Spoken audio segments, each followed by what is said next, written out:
Guys, welcome back to the revision series of business studies. In this revision series we will gonna cover all your concept of business studies through shorts.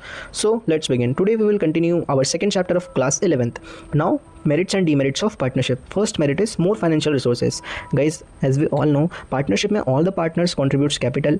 So partnership के पास means of resources and means of capital ज़्यादा होते हैं as compared to sole proprietorship. Sole proprietorship में only one individual contributes capital. Second है shared responsibilities and risk. इस partnership में जितने भी पार्टनर्स हैं वो लॉसेस अपने प्रॉफिट शेयरिंग रेशियो में या according to their partnership deed distribute कर लेते हैं और जो है रिस्पॉन्सिबिलिटीज़ डिस्ट्रीब्यूट कर लेते हैं. ये बन जाता है हमारा next merit of partnership.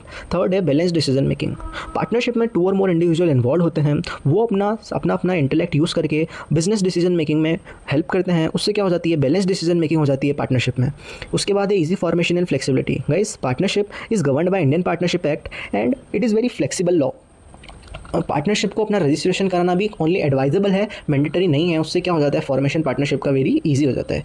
Last है हमारा सीक्रेसी. इस पार्टनरशिप को कंपनी की तरह कोई भी उसका बुक्स ऑफ अकाउंट या फिर audited balance sheet public domain में पब्लिश करना मैंडेटरी नहीं है. उससे क्या होता है, बिजनेस सीक्रेसी मेंटेन होती है. Now guys, let's come to partnerships limitation. First limitation is unlimited liability of partner. इस पार्टनरशिप में जितने भी पार्टनर्स होते हैं उन सबकी लायबिलिटी क्या होती है, अनलिमिटेड. सेकेंड है possibility of conflict and lack of trust.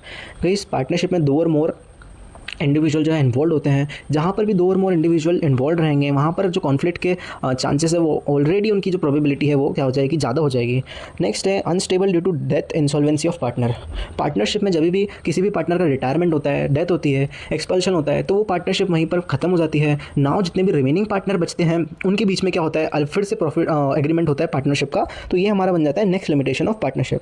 उसके बाद है limited resources compare to company. Guys, companies में, प्राइवेट कंपनी में 200 मेंबर आप रख सकते हैं और पब्लिक कंपनी में अनलिमिटेड मेंबर्स जो हैं हो सकते हैं. इफ़ 200 मेंबर प्राइवेट कंपनी के केस में and unlimited member public company के केस में कैपिटल कंट्रीब्यूट करेंगे एंड वेयर पार्टनरशिप में पार्टनर्स की लिमिट है 50. तो as compare to company, partnership में क्या हो जाएंगे, लिमिटेड रिसोर्सेज. उसके बाद आ जाता है हमारा lack of public confidence. Guys, partnership कोई भी अपने जो books of account and audited balance sheet public domain में अवेलेबल नहीं कराती है. उससे क्या होता है, पब्लिक का कॉन्फिडेंस नहीं बनता है पार्टनरशिप में. नाउ लास्ट है हमारा risk of mutual agency. Guys, as we all know, every partner is an agent as well as principal of other partner. इसका मतलब क्या होगा, कोई भी एक्ट, ए के एक्ट के लिए बी एंड सी मतलब बाकी के पार्टनर भी क्या हो जाएंगे, लायबल हो जाएंगे. ए ने कोई भी इलेजिटिमेट काम किया उसके लिए बी एंड सी भी क्या हो जाएंगे, लायबल हो जाएंगे. ये हो जाता है हमारा last limitation. So guys, that's all for this video. मिलते हैं एक नए वीडियो में एक नए कॉन्सेप्ट के साथ. Thank you so much for watching. Bye.